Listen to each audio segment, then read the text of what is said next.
Shalom sahabat kuntum yang terkasih, kita jumpa lagi di awal minggu kelima bulan Oktober tahun 2025. Hari ini adalah hari Senin tanggal 27 Oktober 2025 yang merupakan hari biasa dalam pekan biasa yang ke-30 dengan warna liturgi adalah hijau. Kuntum pada pagi hari ini mengambil tema menyembuhkan orang sakit pada hari Sabat.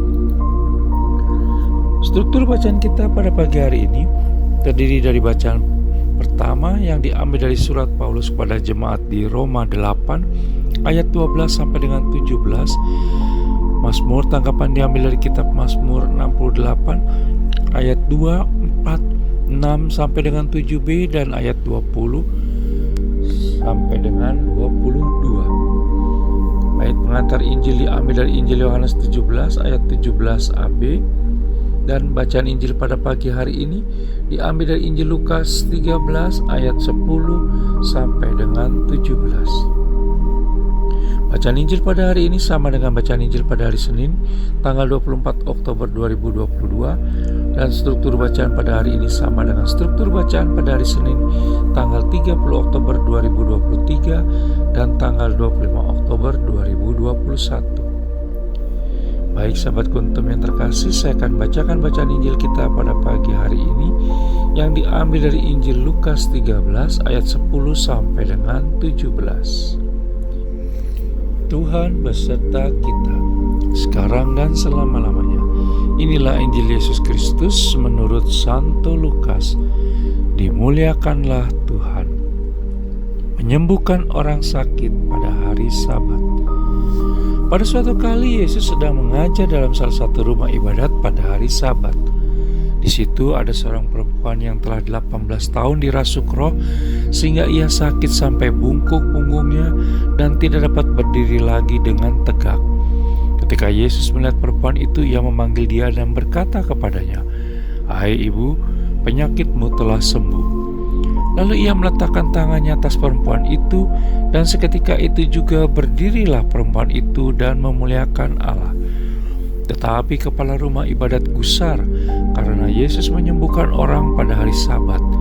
Lalu ia berkata kepada orang banyak, "Ada 6 hari untuk bekerja. Karena itu datanglah pada salah satu hari itu untuk disembuhkan dan jangan pada hari Sabat." Tetapi Tuhan menjawab dia, katanya, "Hai orang-orang munafik, bukankah setiap orang di antaramu melepaskan lembunya atau keledainya pada hari Sabat dari kandangnya dan membawanya ke tempat minuman? Bukankah perempuan ini yang sudah 18 tahun diikat oleh iblis harus dilepaskan dari ikatannya itu karena ia adalah keturunan Abraham?" Dan waktu ia berkata demikian, semua lawannya merasa malu dan semua orang banyak bersuka cita karena segala perkara mulia yang telah dilakukannya. Demikianlah sabda Tuhan, terpujilah Kristus. Sahabat kuntum yang terkasih, sebelum kita lanjutkan renungan kita pada pagi hari ini, jangan lupa menekan tombol like dan subscribe yang ada di bawah video kuntum ini agar kuntum dapat terus berkembang, bermanfaat dan mencerahkan sesama kapanpun dan dimanapun.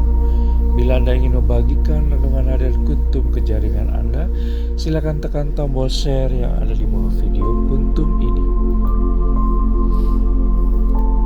Baik sahabat kuntum yang terkasih, mari kita lanjutkan renungan kita pada pagi hari ini.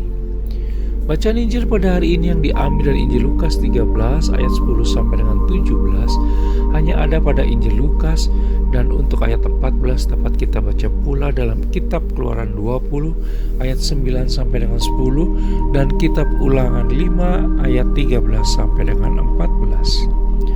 Kata-kata yang disampaikan oleh Yesus Kristus dalam bacaan Injil pada hari ini, khususnya pada ayat 15 sampai dengan 16, untuk menanggapi kepala rumah ibadat yang mengkritiknya akibat menyembuhkan perempuan yang selama 18 tahun kerasukan roh, menunjukkan bahwa perempuan itu adalah seorang pribadi manusia yang harus diselamatkan dan dimanusiakan dengan selayaknya. Sementara tindakan Yesus Kristus menyembuhkan perempuan yang kerasukan roh itu dianggap bekerja oleh kepala rumah ibadat padahal bekerja itu dilarang pada hari Sabat, sehingga Yesus Kristus dianggap melanggar hukum. Namun, Yesus Kristus tetap menyembuhkan perempuan itu walaupun dianggap melanggar hukum. Yesus Kristus mau menegaskan bahwa penyembuhan itu bukan sekedar hanya memberi pertolongan kepada perempuan itu, tetapi untuk menyatakan bahwa kerajaan Allah dan belas kasih-Nya telah hadir di tengah-tengah dunia ini. Belas kasih itu melampaui aturan hukum, apalagi jika menyangkut keselamatan manusia yang paling mendasar. Hukum serta berbagai aturan bisa ditiadakan demi keselamatan manusia. Salus animarum suprema lex est, artinya keselamatan manusia itu adalah hukum yang tertinggi.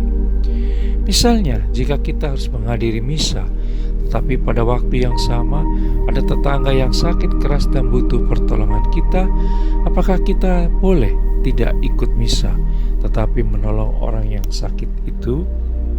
Jawabannya yes, kita harus menolong tetangga yang saat itu sungguh butuh pertolongan. Sahabat Kuntum yang terkasih, namun pilihan ini jangan ditafsirkan seenaknya dengan sikap kalau begitu lain kali cari-cari alasan untuk menolong orang sakit agar bisa menghindari tidak ikut misa karena misalnya tidak senang dengan pastornya, homilinya suka bikin ngantuk, dan misanya membosankan. Pilihan tersebut harus ditegaskan no. Kita diajak untuk membuat prioritas terkait dengan keselamatan hidup manusia agar keselamatan dan belas kasih Allah Tritunggal Maha Kudus itu makin terwujud di dalam hidup dan kehidupan kita sehari-hari. Sahabat Kuntum yang terkasih, bila ingin lebih jelas lagi silakan melihat kepada deskripsi yang ada di bawah video Kuntum ini. Dan jangan lupa untuk menekan tombol like dan subscribe yang ada di bawah video Kuntum ini agar Kuntum dapat terus berkembang, bermanfaat dan mencerahkan sesama kapanpun dan dimanapun. Bila Anda ingin membagikan renungan harian Kuntum ke jaringan Anda, silakan tekan tombol share yang ada di bawah video Kuntum ini. Terima kasih, selamat memulai minggu baru di akhir bulan Oktober 2025. Selamat pagi dan salam.